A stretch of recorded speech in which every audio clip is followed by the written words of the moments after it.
Salut, c'est Rockmilk et bienvenue sur cet ultra résumé numéro 2 de la série Asphax & Co qui résume plus de 8 heures de live sur Twitch en une vidéo narrative YouTube de 5 à 10 minutes.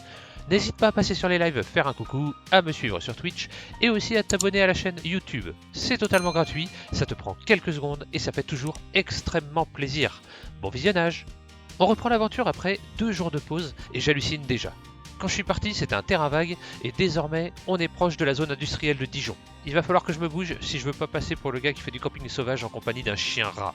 Je m'attaque direct à ma pièce maîtresse, la tour. Une fois qu'elle sera en place, il ne nous restera plus qu'à construire autour. J'enlève le tout cobble et je remplace ça par de la belle roche. C'est pas grand chose, mais ça fait une sacrée différence au final. On est en plein travaux, donc on va dormir dans le centre-ville pour une fois. La tour est désormais à sa place et je voudrais faire un mur pour contenir la terre qui se trouvera sous ma maison.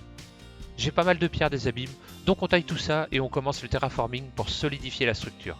Pour l'instant, on cherche pas forcément le détail, mais on fait brut pour pouvoir changer facilement si on a besoin.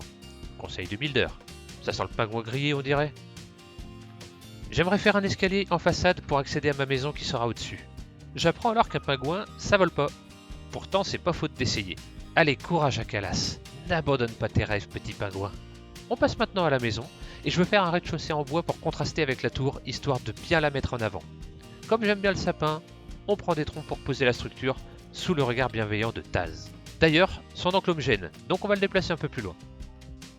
Quelques poteaux plus tard, il est temps de mettre des murs en planches de sapin. Ça va sentir la sève et la résine dans la maison. Je pose un parquet flottant en chêne, récolté dans la forêt d'à côté, pour mieux me rendre compte de ce que ça va donner. Le contraste avec les murs est vraiment sympa, donc on va partir là-dessus. Grosse ambiance avec les viewers! La maison doit s'intégrer dans la colline, donc on gratte juste ce qu'il faut. Ça commence à prendre forme, c'est cool. On en profite pour déplacer les coffres et les ranger par la même occasion. Pour que ça soit pas trop plat, je vais faire une marche dans la maison. Ce sont ces petits détails qui rendent la construction unique, et comme toujours, on est en freestyle complet. Mais tant qu'on se fait plaisir, c'est l'essentiel. On monte la tour à hauteur de maison, et alors que j'ajuste quelques détails dans la cuisine, Tilk lance une carte d'Xper qui m'oblige à sauter. Impossible de continuer à build pendant quelques secondes, mais c'est toujours super drôle. Lors de mes lives Twitch, je lâche parfois gratuitement ce genre de carte, donc n'hésite pas à venir pour en récupérer. On fait le point sur le rendu général, la tour est un peu trop carrée. On rabote, voilà. On va rapidement avoir besoin de sable, et je sais qu'il y en a à côté du croco qu'on avait vu dans l'ultra résumé numéro 1. Bingo, on va pouvoir faire des vitres. Je finis l'escalier extérieur, et Yukan-sama passe me rendre une petite visite et m'offre un livre raccommodage en cadeau. Merci Yukyuk, t'es vraiment un chef. Et allez vous abonner à sa chaîne. C'est un ordre. Mon entrée n'est pas digne de ce genre de visiteur de haut rang. Et je ne parle pas de la ville d'Algérie. Donc on va aménager une terrasse avec vue sur la vallée. On aura bien avancé mine de rien durant ce premier live. Je commence le live suivant sur de nouvelles bases. Réflexion faite, le tout sapin manque de variation. Et je remplace tous les murs par du chêne et le sol par du bouleau. Sacrée tâche mine de rien car ma maison est plutôt balèze. On en profite pour commencer à mettre du relief en extérieur en décalant les poutres de 1 bloc. C'est parfait. J'ai envie d'un petit peu d'exploration et je tombe sur un portail abandonné, son coffre bien apparent et ses blocs d'or. C'est alors que l'improbable se produit. Bande de monstres! Je tente de tuer un phoque, ne faites pas ça chez vous, mais ces petites bêtes mignonnes ne donnent rien du tout.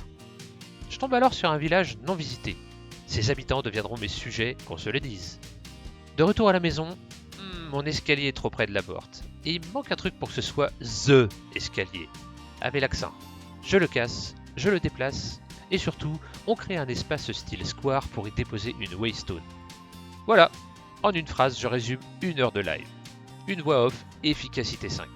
Je mets des tonneaux à la base de mes poteaux pour donner un aspect robuste, et en écorçant les arbres, ça fait un super effet.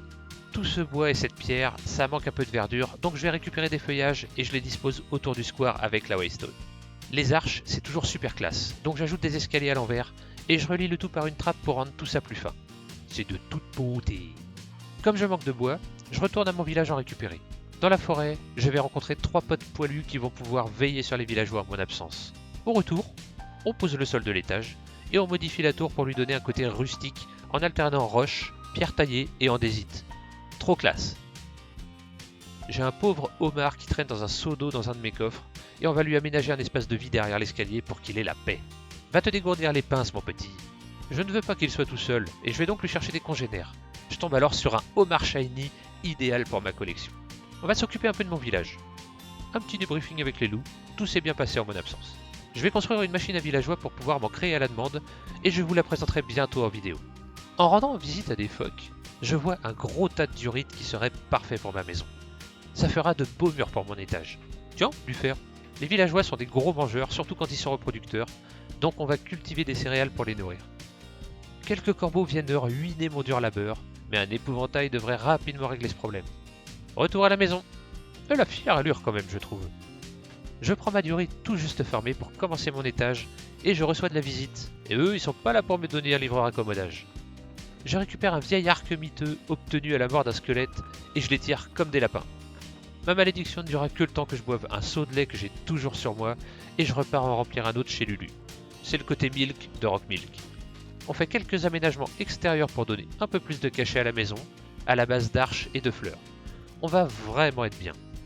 Cela dit, il n'y a pas que la construction dans la vie, et j'aimerais utiliser mes diamants pour commencer à préparer un stuff un peu sympa. Un petit tour dans le commerce champignon de Morgane, mais les livres Solidité 3 sont partis comme des petits pains. À 2 diamants, c'est bien normal. Tant pis, on fera ça une prochaine fois. Peut-être d'ailleurs lors du prochain live, car ce live s'arrête ici. D'ici le prochain live, portez-vous bien.